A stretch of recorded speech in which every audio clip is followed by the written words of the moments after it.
కాసేపట్లో జూబ్లీహిల్స్ ఉప ఎన్నిక పోలింగ్ జరగనుంది. పోలింగ్ ప్రశాంతంగా నిర్వహించేందుకు అన్ని ఏర్పాట్లు చేశారు. ఇక దీనికి సంబంధించి పూర్తి సమాచారం షేక్పేట్ నుంచి మా ప్రతినిధి ప్రవీణ్ సిద్ధంగా ఉన్నారు. ప్రవీణ్,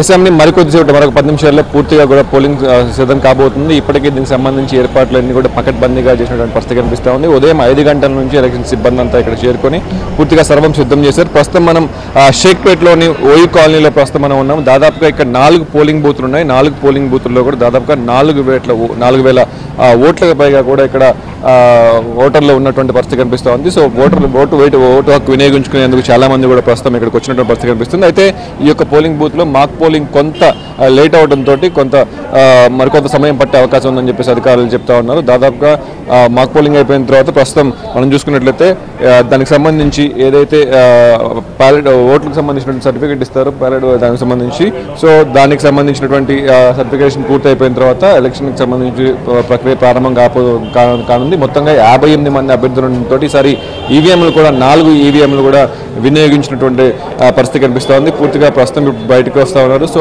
ఎలా ఉందా ఏంటి పోలింగ్ సరళి ఎలా ఉంది, సో మాక్ పోలింగ్ అయిపోయిందా లేదా అని మనతో మాట్లాడడానికి పోలింగ్ ఏజెంట్ ఉన్నారు. సో ఎలా ఉంది, మాక్ పోలింగ్ కంప్లీట్ అయిపోయిందా, ఎలా జరుగుతుంది, మొరాయించి ఈవీఎంలు మొరాయించి చూపించారు, మాకు మొత్తం క్లియర్గా అన్ని చేశారు. 59 ఓట్లు ఒక్కొక్కటి శాంపిల్ వేసి ఇచ్చారు, అంతా క్లియర్గా ఉన్నాయి. అంటే ఈ పోలింగ్ బూత్ లో ఎంతమంది ఓటు హక్కు వినియోగించుకున్నారు?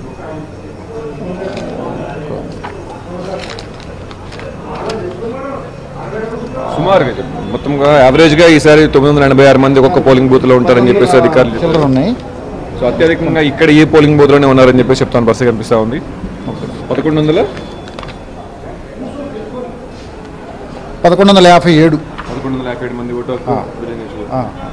సో మొత్తంగా 1157 మంది కూడా ఈ యొక్క పోలింగ్ బూత్లో హైయెస్ట్ ప్రస్తుతం మనం చూస్తూ ఉన్నాము. సో ఇక్కడ ఓటు హక్కు వినియోగించబోతున్న పరిస్థితి కనిపిస్తుంది. ప్రస్తుతం మాక్ పోలింగ్ అంతా కూడా పూర్తి అయిపోయింది, అన్ని కూడా చూపించారని చెప్పేసి పోలింగ్ ఏజెంట్లు కూడా చెప్తా ఉన్న పరిస్థితి అయితే కనిపిస్తూ ఉంది. సో ఎక్కడ కూడా ఎట్లాంటి ఇబ్బందులు లేకుండా పటిష్టంగా చర్యలు తీసుకున్నారు. సో మరికొద్దిసేపట్లోనే మరొక 5-10 నిమిషాల్లో ప్లానింగ్ ఆఫీసర్స్ అంతా కూడా ఈ యొక్క ఓటింగ్ ప్రక్రియకి సంబంధించి కూడా అందరిని ఎలా చేస్తున్నారు. సో ఓటు హక్కు వేసుకునేందుకు ఇప్పటికే మనం చూసుకోవచ్చు, వయోవృద్ధులు కావచ్చు, సో వృద్ధులు కావచ్చు, అలాగే ఆఫీసుకి వెళ్లే వాళ్ళు ఎర్లీగా వస్తూ ఓటు హక్కు వినియోగించుకునేందుకు సిద్ధమైపోయారు. సో పోలింగ్ బూత్ దగ్గర మనం చూసుకున్నట్లయితే ఇప్పటికే చాలా మంది చేరుకుంటా ఉన్నటువంటి పరిస్థితి కనిపిస్తూ ఉంది. సో ఈ 2 పక్కపక్క పోలింగ్ స్టేషన్లో 4 పోలింగ్ కేంద్రాలు ఉన్నాయి. సో మొత్తంగా జూబ్లీహిల్స్ బైపోల్కి సంబంధించి 139 ప్రాంతాల్లో 407 పోలింగ్ కేంద్రాలు మనకు ఉన్నటువంటి పరిస్థితి కనిపిస్తూ ఉంది. సో 4 లక్షల మంది పైబడిన ఓట్లు ఇక్కడ ఈసారి జూబ్లీహిల్స్ లో ఓటు హక్కు వినియోగించుకున్నారు. సో గతంలో కన్నా కూడా ఈసారి ఓటింగ్ శాతం పెంచేందుకు ఈసీ ఎన్నో కసరత్తు చేసినటువంటి పరిస్థితి కనిపిస్తుంది. 47%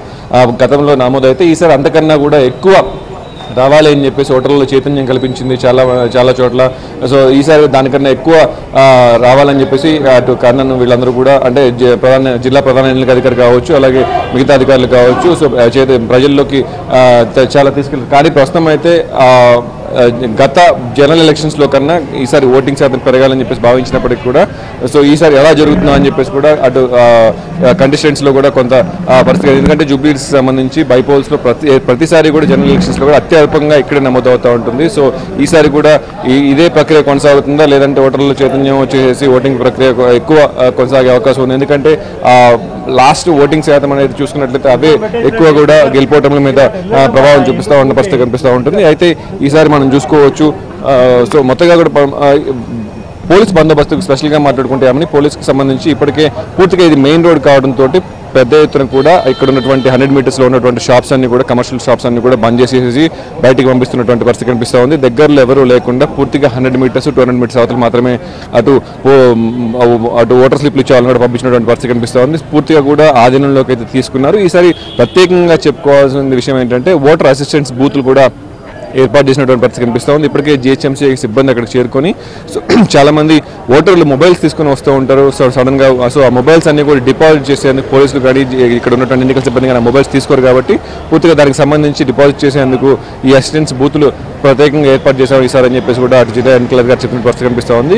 సో కలెక్షన్ పాయింట్ దాదాపుగా ఇక్కడ ఇదే పోలింగ్ బూత్ దగ్గర 3 కలెక్షన్ పాయింట్స్ పెట్టారు. సో దానికి సంబంధించి ఇక మనం చూసుకోవచ్చు ప్రత్యేకంగా పోలింగ్ బూత్లు. అలాగే అలాగే ఈసారికి సంబంధించి సర్వేలెన్స్ మనం చూసుకున్నట్లయితే డ్రోన్ సర్వేలెన్స్లు కూడా ప్రత్యేకంగా ఏర్పాటు చేశారు. సో అవి కూడా మరికొద్దిసేపట్లో డ్రోన్స్ కూడా వినియోగిస్తామని చెప్పేసి ఇక్కడ ఉన్నటువంటి ఎన్నికల అధికారులు చెప్తున్న పరిస్థితి అయితే కనిపిస్తుంది. మొత్తంగా పటిష్టంగా ఎటువంటి ఇబ్బందులు లేకుండా ఆల్ సెట్ అయిపోయింది. మరికొన్ని క్షణాల్లోనే ఓటింగ్ సరళి ప్రారంభం కాబోతోంది. Right, thank you Praveen.